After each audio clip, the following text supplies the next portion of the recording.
range of the start line, sitting a little bit above the boat, upwind. So then you can come down and get in. Depending on the wind direction, you might be a little below the boat. Oh, over here, sorry. Okay, yeah, so at 1 minute, you want to be in a position to get to the start line at 0. Yeah, really. You don't want to go over. If you're over early, you got to circle back around and start again. So be aware of that. But you do want to be in a situation where you can be on the start at the start time. Part of that is clean air. So clean air is not being buried by other sailors. So let's say there are a bunch of sailors that are here. So you got to sail here, here, here. As they start, they're going to cause turbulence. And if you're way down here, and you're a little bit slower than them, you're going to get all that dirty air. That's going to be very slow. That's why this is usually, kind of a prime spot. You're going to have clean air. But you can have clean air other ways too. You can have clean air by going a bit further down the line, or you can have clean air by starting a little behind, or if you start beside them, there's ways to accelerate to get clean air. Or you can run a little bit downwind if you need to. Run a little downwind, get clean air, and then go up again. So clean air is important for speed. Okay, so we've got our start. That they're in time. Know which side's favored. But I got 121 here. Okay, now the upwind. Yeah, So, because John gave us. on the upwind, what we're trying to do is feel for wind shifts. So today, the wind started kind of like this. It wasn't perfectly perpendicular, but it wasn't bad. But by the second race and third race and the fourth race, the wind has shifted to here. What we could do And so is that wind shift told me that it got more and more favored over here. And, in fact, it got so favored that you could make it directly from the start to the pin in one tack. but I can't But if you started way down here, now you got to come up, tack over, go again. So in these situations, if you don't want to be in the chaos around the start line, you're probably better to start a little bit late, but at the boat end. That way you're going to make the pin in one tack. Awesome.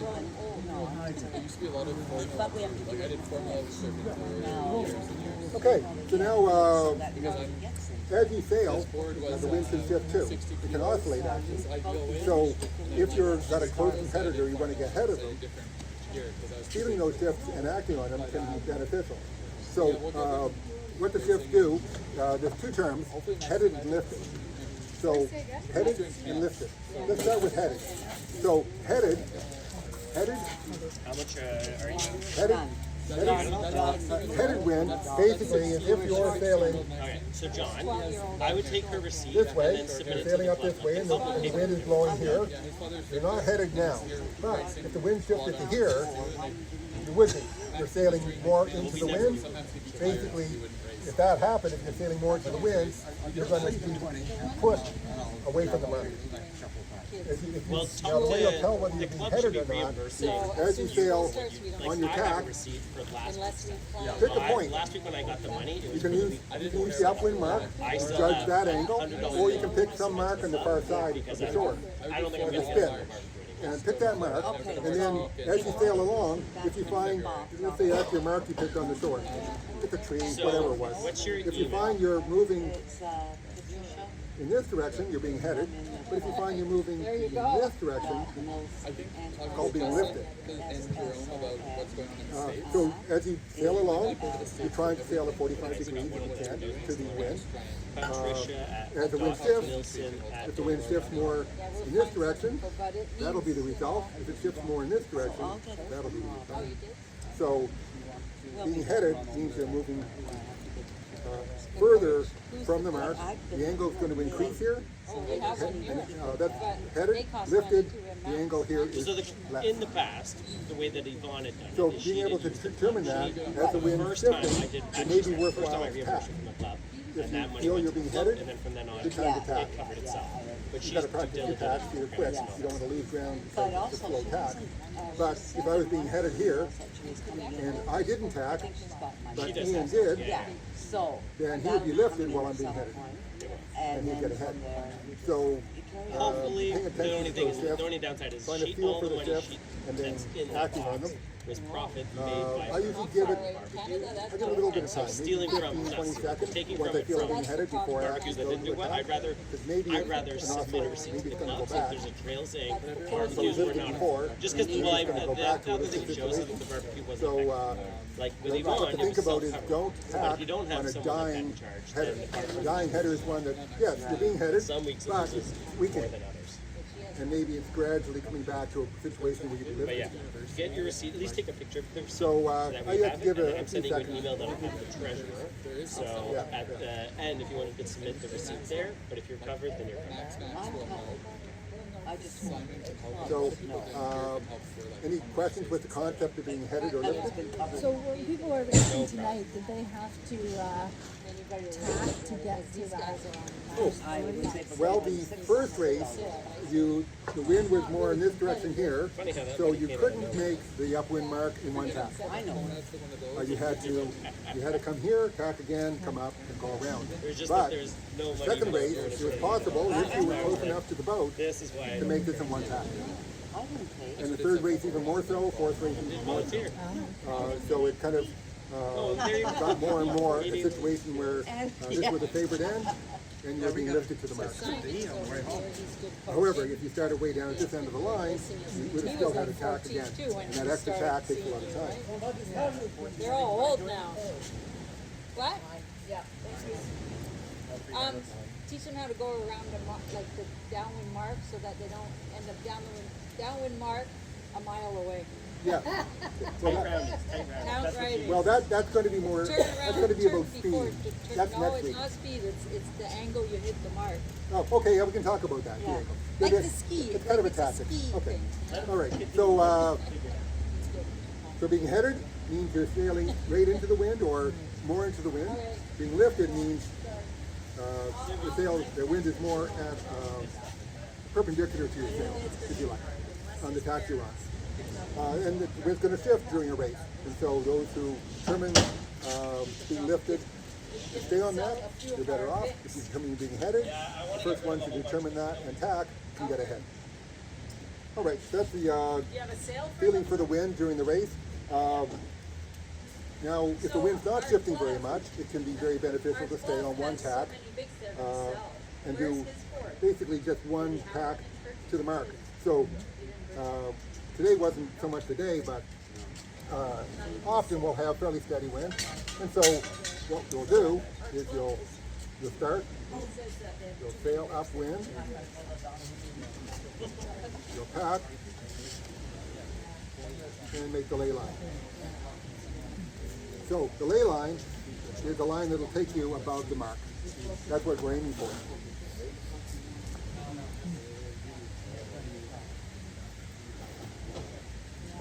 Now what's important though is not to aim right for the mark. If you think it's always good to overstand it. Overstanding the ley line is go a little bit further than you think you need to. But sometimes, as you sail towards the mark, the wind will shift, and then you'll become headed and you won't make the mark. That extra couple tacks is going to slow you down a lot. So I always, once I think I'm close to the ley line, I'll tap another 10 seconds. Right? 10 seconds, so I continue to sail up before I'll make that final tack over. So make sure I'm going to be above the upwind mark. Just give myself a little more room. So not to aim right for the mark, aim above the mark as you're sailing up. All right, so we're sailing up. We're trying to get a little bit above the mark. And as Andre was saying, when you're rounding a mark, it's important how you do the rounding. As we're rounding the upwind mark, if you aim too tight like this, you're going to slow right down, and then you're going to come to a stop almost. It's going to be awkward. Other sailors that are near you are going to be blocked, but then you've got to do a jibe and come back around. So ideally, you're not going to aim tight to the top of the mark.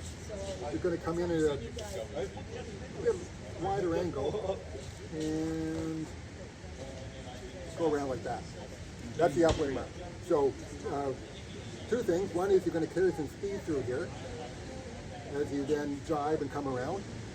The second thing is you're going to be clear so other sailors aren't going to be obstructed. But if you go this way, you're going to be slow around the mark, and you're going to obstruct other sailors that might come up behind you. So yeah, come in a bit wider angle, round the mark, carry some speed around, and that'll be much quicker on rounding the upwind mark. The downwind mark, right here, the downwind mark, similarly, you don't want to aim right tight to it, because now you're going to have to come to almost a stop as you jibe. You might end up way down here on your jibe before you head up, and you've lost a lot of ground. So in the downwind mark, come in again on an angle that's a bit out from the downwind mark. Then as you do your jibe, you'll be able to come back around closer to the mark as you go back upwind. That's as if you're doing 2 laps, right? But if you come back upwind, that's going to give you an advantage in getting to the upwind mark quicker, in most cases. Some people seem to go over like kind of round here and kind of go over farther over here. Yeah. How do you know if to go direct or to, I mean, sometimes. Oh, okay, yeah. So that will depend a lot on the wind, but also what other obstacles you see. So, how you want to carry some speed around here, so not going too tight to the mark. That's not good. This is better. How far you go around will be determined somewhat by how much wind there is. So if it's a lot of wind, chances are you're going to carry more speed through here. It's going to be advantageous to take this wider around here. If it's less wind, then you're not going to be able to plane downwind. Here, this is taking us to a reach, right? We're going to come around here, and we're going to do a reach. A reach, or are you at that point going with the wind? Well, in this case, you see the wind. The wind's pushing us like this. We're basically going to be reaching down here, and that's going to be a lot quicker in heavier wind. In lighter wind, you're not going to be able to plane, and so you're going. This is not going to necessarily be an advantage, depending on where the mark is. And this is probably a little exaggerated, but depending on where the mark is, it could be better to come around and go straight downwind.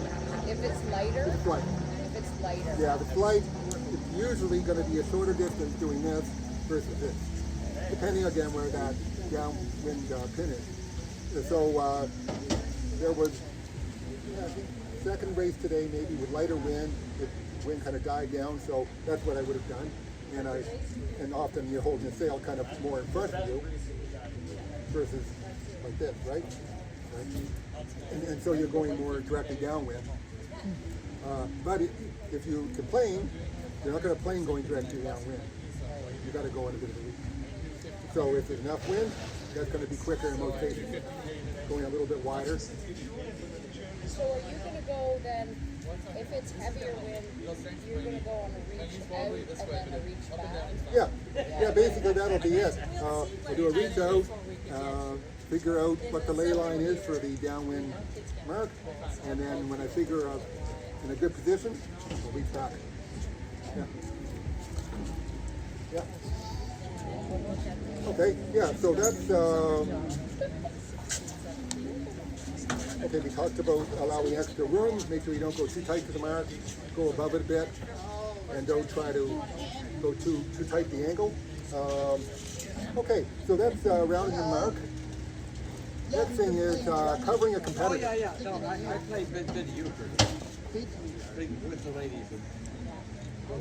Okay, so let's say you've got a close competitor, somebody that you want to get ahead of, and you're within, maybe you're within 4 or 5 board lengths. How do you stay ahead of that competitor? So it's called covering. The concept here is your competitor that's behind you, every time they tack, you want to tack as well. So the idea here is, you're sailing along, there's boat 1, there's boat 2 that's in the lead. So, let's say this boat here, they think there's a shift happens, and they're going to tack off, go in that direction. So they've tacked off there.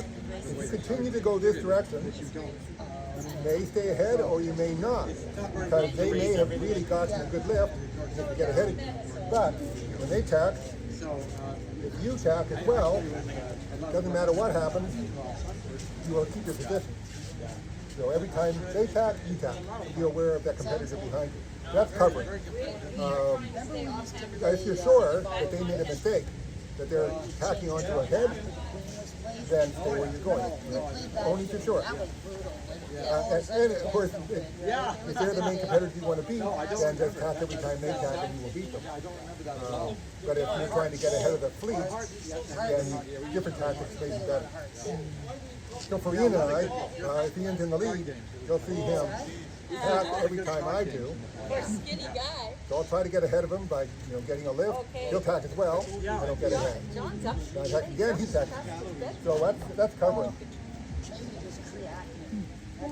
So Yeah, have another one in your pocket.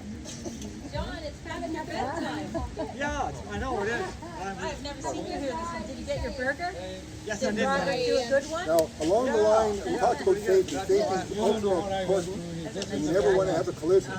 Well, if you're going to tack, you've got to make sure that your close competitor is not going to run into you before you can get the speed. So, Yeah, John, you better check before you come down. let's say you're coming along here, Because that's his and your competitor Yeah, we is got. quite close behind you, maybe they're right here. Oh, no, you don't. Well, if you were doing quick tack right now, let's say you decide, I'm going to tack this way, you have to give him room in order to change direction as well. So if they're so close, say they're overlapping your board, it would be you'd be breaking the rules of sailing to tack when they're overlapping your board because you don't have enough time to change direction as well. So you want to make sure that you're well ahead. Maybe you're here. Now, if you tack, if you're tacking, you have time to tack as well and avoid collision. So as you're making maneuvers, make sure that you give your opponent who's behind you time to maneuver. Oh, no. All right.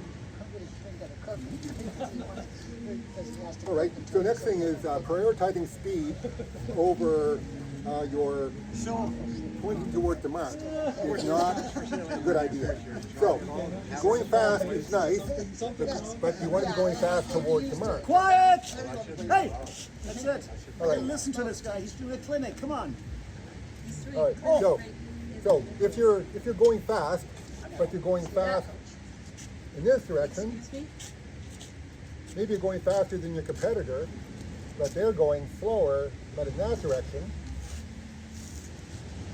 you can see what's going to happen. You're going fast away from the mark. So speed is not necessarily a good tactic.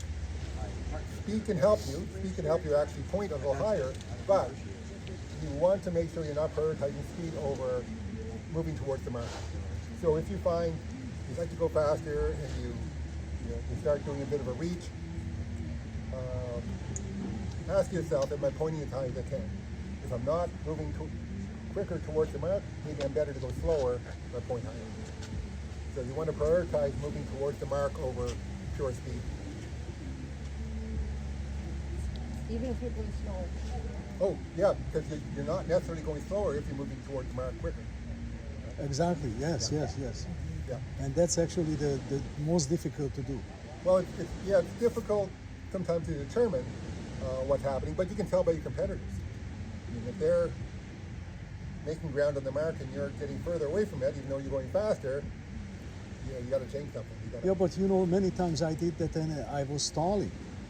So if you go over an angle too far, Well, yeah, you've only got about up to 45 degrees, Yeah. and then the board's going to slow down and slow down and slow down, and eventually stop. Right. So that's called pinching. So your pinching is when you're going to try to go as steep as you can to make a mark, but it's always a play between speed and angle. And at a certain point, you've got to give a little more speed so you're not going to come to a stop or go into attack. So from the three boards, you take a Kona, it's the least likely to go upwind. Then a race board is more likely, and an RSX can go almost directly upwind by pumping.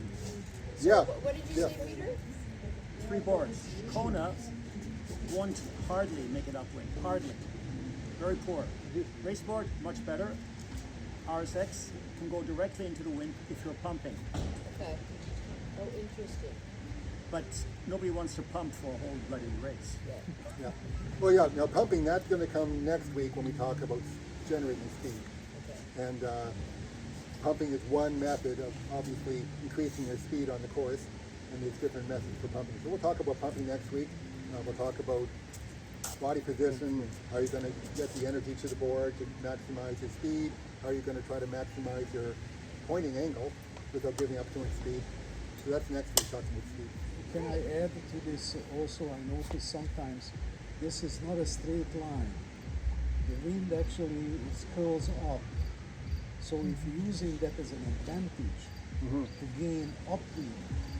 Well, yeah, the shoreline can have a big effect on what happens with the wind. That's what I'm talking Yeah. So on a given tack to a mark, you can see that wind change, and maybe not a ton of shift. It's just the wind changes as you move it because it's being affected by the shoreline.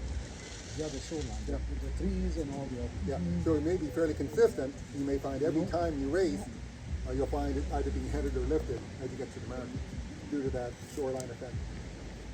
Yeah, because people All right. think it's a Yeah. straight line, but it's I never think a we've straight covered line. over It's everything for close. tonight. Great. So there's some Yeah, race it's tactics definitely for Shore you. line a bit. That's great. There you go. Another good session. Thank you, Keith. Question? Yeah, thank you. Yeah. Very, very, very good. The mark, the two marks. Do you always jive around both of them? One is it always a jive and one is always a jive? Basically, yeah, they're both going to be jive. Depending on how, you're going to have to jive. You're going to have to jive around this one, but to get there, it's the path there is going to involve some tactics. However, you are going to jive around this mark, right? It's a jive because it's a turn downwind. And this one here, you're going to come down and you're going to jive here, and then Yeah, outside, yes. yeah, and then you're going to be changing direction. So Yeah. if you didn't know how to jive, you could tack around them. If you didn't know how to jive. You could go Well, past you the could. mark, Well, you tack, could. You could go by the mark, and then tack. do a tack, and head back the other way. You could. If you don't know how to jive. However, you're heading downwind, so to go into attack,